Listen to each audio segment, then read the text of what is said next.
A Bíblia conta duas histórias. Uma você conhece, a Torre de Babel. O que acontece na Torre de Babel?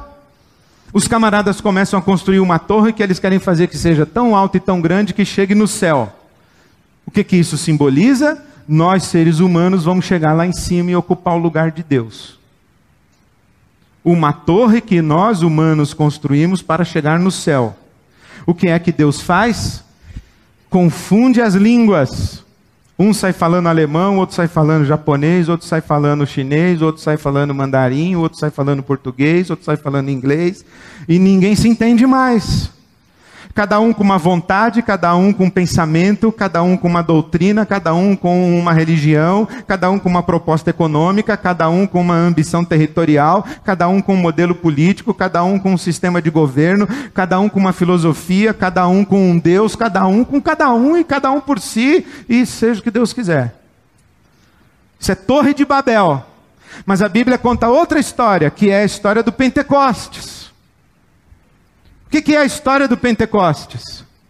Na Bíblia Sagrada, quando Deus derrama o seu Espírito Santo sobre toda a carne, sobre todos os homens, sobre toda a raça humana. Deus derrama o Espírito.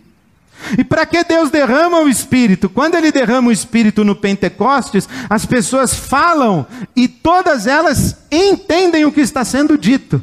Mesmo quando aquelas pessoas que estão conversando têm idiomas diferentes, elas se entendem. E o dia seguinte do Pentecostes na Bíblia, o que acontece? Um só coração, um só Espírito, uma só mente, um só entendimento, um só Deus e Pai, um só pão sobre a mesa para repartir-se entre todos, um só perdão, uma só fé, um só batismo, uma só igreja, um só corpo, uma só família. O que é a Torre de Babel? Dispersão e divergência. O que é o Pentecostes?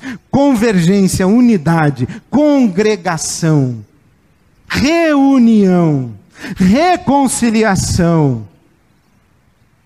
O Evangelho revela isso, que nós vivemos num mundo onde há dispersão e divergência, onde Deus está trabalhando para promover a convergência e a unidade.